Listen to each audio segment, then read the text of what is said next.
You know, some days just get etched into a nation's memory. January 28, 2026, well, it became one of those days.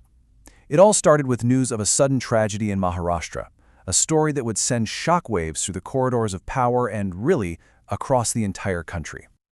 And this is the scene that greeted first responders, just twisted metal and debris near an airstrip in Baramati. But this wasn't just any plane crash. No. This was an event that would instantly rewrite the political future of one of India's most powerful and economically vital states. The reaction, as you can imagine, was immediate and just profound. This quote from Maharashtra's Chief Minister Devendra Fadnavis, it really seemed to capture the collective shock. "I am numb and at a loss for words." That wasn't just a political statement. It felt like a raw reflection of a devastating loss that was going to reverberate from Mumbai all the way to Delhi. Okay, so here's how we're going to break down this really pivotal day. First, we'll get into the tragedy in Baramati itself. Then, we'll look at the legacy of the man who was lost and the huge power vacuum his death created. And finally, we're going to zoom out to see what else was happening, putting this one day into a much broader, more complex context. So it all started with what should have been a routine flight. Maharashtra's Deputy Chief Minister Ajit Pawar was on a chartered business jet flying from Mumbai to his political stronghold and hometown of Baramati, a trip he'd probably made countless times, but this one ended in absolute tragedy. So, the official report, it gives us the hard, cold facts. The aircraft was a Learjet 45, operated by a company called VSR Ventures. There were 5 people on board, 2 crew members and 3 passengers, including, of course, Ajit Pawar. The outcome was just catastrophic. Absolutely no survivors. When you look at the final 35 minutes of the flight, it really paints a tense, almost harrowing picture. After taking off from Mumbai, they made contact with Baramati just 8 minutes later. But on that first approach, the crew couldn't see the runway. They had to pull up and perform a go-around. On the second try, they reported the runway was in sight and they were cleared to land. But just 1 minute later, at 8:44 a.m., air traffic control saw flames erupt near the runway. The flight was over. So, what the initial investigation is pointing to is a kind of perfect storm of factors. You've got poor visibility at a small, uncontrolled airfield, combined with a suspected technical glitch during that critical landing phase. Now, the black box has been recovered, so hopefully that'll give some definitive answers. But this last point, this is pretty startling. The operator, VSR Ventures, had been previously suspended by European regulators over serious safety concerns.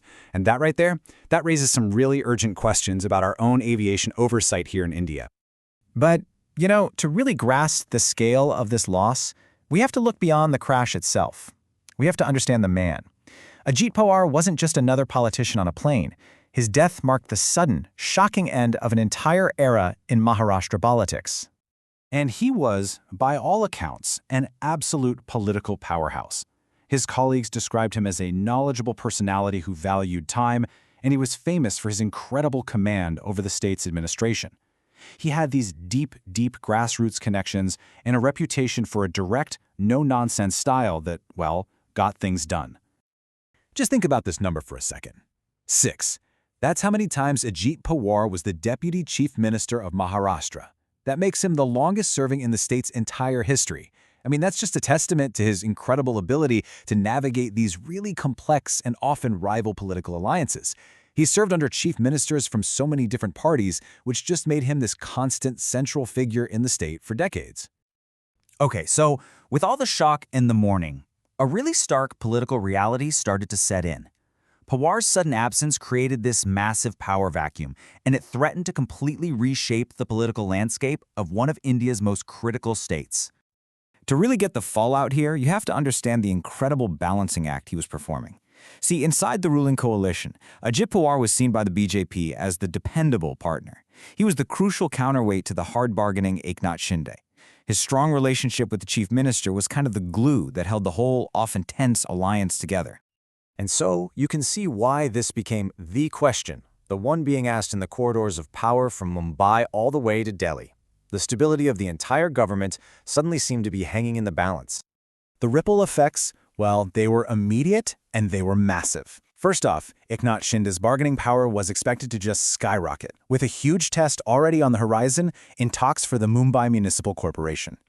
At the same time, inside Power's own party, the NCP, this giant leadership vacuum just appeared overnight, and this left the future of his 41 loyal MLAs totally up in the air, and it pushed his uncle, the veteran politician Sharad Pawar, right back into the center of the storm.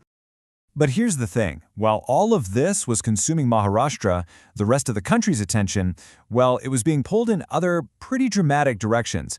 The plane crash, as shocking as it was, wasn't the only major story unfolding on this one fateful day. Yeah, right across the border in Pakistan, another absolute tragedy was unfolding. A deadly attack in the capital, Islamabad, just added to a day already filled with so much tragic news. We're talking at least 31 people killed and more than 160 injured in a truly horrific suicide bombing at a Shia mosque. It was a devastating attack and a grim reminder of the ongoing security challenges gripping the entire region. And then, at the exact same time, you've got the global stage, where diplomatic tensions were hitting a boiling point. So, at the UN Security Council, you had this really fiery diplomatic showdown happening. India delivered a powerful rebuke to Pakistan, slamming what it called a false narrative from Islamabad. Indian diplomats were forceful. They reiterated that Jammu and Kashmir is an internal matter, and they laid down a totally uncompromising stance that terrorism will never be normalized and that India will do whatever it takes to protect its citizens. So when you step back, when you look at this single day, January 28th, what do you see? You see a portrait of a nation under just immense pressure, a domestic tragedy that exposes questions of safety, a political crisis threatening the stability of a key state, a terror attack right next door highlighting regional volatility, and a diplomatic clash on the world stage. It's a stark reminder of how, in just one 24-hour news cycle, the fault lines of domestic politics, regional security, and global strategy can all be laid bare at the very same time.